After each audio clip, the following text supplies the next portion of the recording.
ஒரு நிமிஷம் இருங்க. இந்த ராகம் என்ன ராகம் நீங்கள் பாடின பாட்டுன்ற மாதிரி சுபத்ரா வந்துட்டு அந்த மியூசிக் டைரக்டரோட ஒய்ஃப், அதாவது இங்கே ஸ்ரீஜாவோட அம்மா கிட்டே கேட்குறாங்க. அவங்க திரு திருன்னு முழிக்கிறாங்க. எதுக்கு இப்படி முழிக்கிறீங்க சொல்லுங்கள், உங்கள் பாட்டு தானேன்னு சொல்லி கேட்க திரு திருன்னு முழிக்கிறாங்க. இவங்க இந்த பாட்டை இவங்களோட இதே கிடையாது, அந்த குழந்தை பாடின பாட்டு நீங்கள் பாடினதாக சொல்லி வந்து இங்கே பாடியிருக்கீங்க. இப்படியெல்லாம் மற்றவங்களோட இதுவும் வந்து திறமையை திருடுறீங்களே, இவங்களுக்கெல்லாம் வெக்கமா இல்லையான்னு சொல்லிட்டு அந்த இதுவை போட்டு காமிக்கிறாங்க.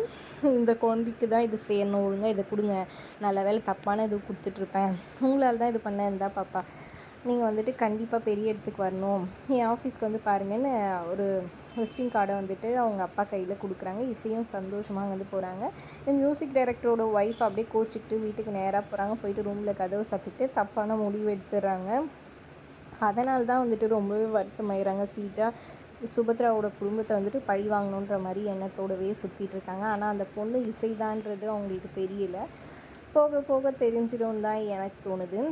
இதை வந்துட்டு அவங்க அப்பாவுக்கு ஃபோன் பண்ணி, நான் அந்த வீட்டுக்கு வந்துட்டேன்ப்பா, அந்த விஷாலுமே அவனை லவ் பண்ணுறதா நினச்சிட்டு இது பண்ணிட்டு இருக்கான், ஏமா அவன் அழகாக இருக்கான்னு சொல்லிட்டு நீயும் லவ் பண்ணி ஏதாவது தப்பாக இது பண்ணிட போகிற அப்படின்னு சொல்கிறாங்க. அதுக்கெல்லாம் வாய்ப்பே இல்லைப்பா, நம்ம அம்மா இது பண்ணவங்கள நான் பழி வாங்காமல் விட மாட்டேன்ற மாதிரி ஸ்ரீஜா ஒரு பக்கம் சொல்லிடுறாங்க. அப்புறம் விஷால் வராரு.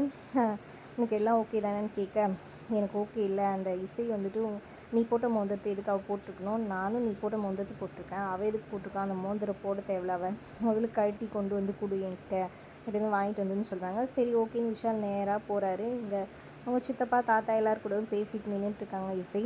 அப்போ வந்து உங்ககிட்ட கொஞ்சம் பேசணும்னு சொல்லி இசையை தனியாக கூட்டிகிட்டு போய் எனக்கு அந்த மோதிரம் வேணும்னு சொல்லி கேட்குறாங்க. என் ஆளுக்கு அது பிடிக்கலன்னு சொல்ல, ஓ உங்கள் அத்தை கூட்டிகிட்டு அந்த பொண்ணு தான் வந்துட்டு உங்கள் ஆளா, சரி சரி, அப்போ அவங்களுக்கு அந்த நான் மோதிரம் போட்டுட்ருக்கிறது பிடிக்கலையா, ஒருவேளை சுபத்ரா அத்தை கேட்டாங்கன்னா மோதிரம் எங்கன்னு கேட்டால் என்ன சொல்லுவேன்னு சொல்லி கேட்குறாங்க. அது என்ன போட்டுகிட்டேவா இருக்க முடியும், ஏதாவது காரணம் சொல்லி அப்போ சமாளிச்சிட்டு அம்மாவை ப்ளீஸ் கழட்டி கொடுன்னு சொல்கிறாங்க. கழட்டவே முடியல அவங்களால. அப்புறம் அவர் கழட்ட ட்ரை பண்ணுறாரு, அப்பயும் கழட்டவே முடியல. சரி சோப்பு போட்டு கழட்டினா சரியாக போய்டும் இருங்கன்னு சொல்லிட்டு சோப்பு போட்டு கழட்ட ட்ரை பண்ணுறாங்க. அப்போயுமே வர மாட்டேங்குது. என்னது இது, என்ன பண்ணாலும் வரமாட்டேங்குதுன்னு சொல்லிட்டு புலம்புறாரு விஷால். நீங்கள் கவலைப்படாதீங்க, நீங்கள் நைட்டுக்குள்ளே எப்படியாவது கழட்டி நான் வந்து நாளைக்கு காலைல கொடுத்துட்றேன்ற மாதிரி சொல்லி விஷாலை அனுப்பிச்சி வச்சுறாங்க.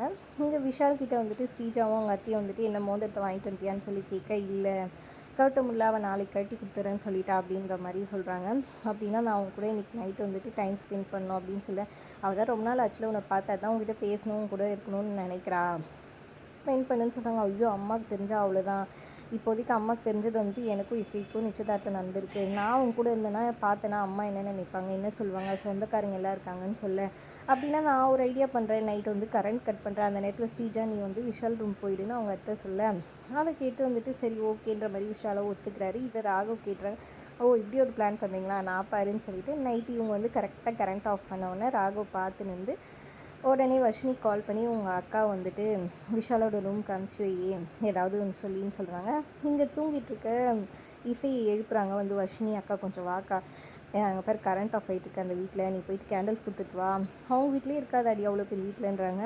இவ்வளோ பெரிய வீட்டில் எப்போவுமே இருக்காதுக்கா, ஏழைங்க வீட்டில் தான் இதெல்லாம் இருக்கும், நீ போய் கொடுத்துட்டு வா ப்ளீஸ், முதல்ல நீ போயிட்டு விஷால் கிட்டே கொடுத்துட்டு வா, இந்த கேண்டில் எடுத்துகிட்டு போன்ட்டு ஒரு 3 கேண்டில் கையில் கொடுத்துட்டு அப்புறம் ஒரு 1 எரிய வச்சு கொடுக்குறாங்க.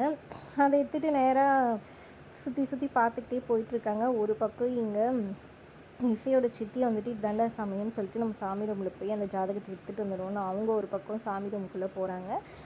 ஒரு பக்கம் சுபத்ரா வந்துட்டு ஏன்னா இருக்கீங்களா ஜென்ரேட்டர் ஆன் பண்ணுங்கன்னு நடுவில் வந்து கத்திட்டு இருக்காங்க. அதுக்குள்ளே இசை வந்துட்டு விஷால் ரூமுக்கு போகிறாங்க. அவங்க வந்து கதவு தட்டுறதை பார்த்து விஷால் வந்து ஸ்ரீஜா தான் வராங்கன்னு நினச்சி கதவு தந்து டக்குன்னு வந்து இசையை பிடிச்சி இழுத்துடுறாங்க. அவங்க கூட நிறைய டைம் ஸ்பெண்ட் பண்ண, உன்னை நான் ரொம்ப மிஸ் பண்ணேன் அப்படி இப்படின்னு சொல்லிட்டு இப்படி கட்டி பிடிச்சிட்டு நிற்கிறாரு. இசை ரொம்பவே ஷாக் ஆகி போயிடுறாங்க. என்ன நடக்க போகுது பொறுத்திருந்து பார்க்கலாம். வீடியோ பிடிச்சிருந்தா லைக் பண்ணிக்கோங்க.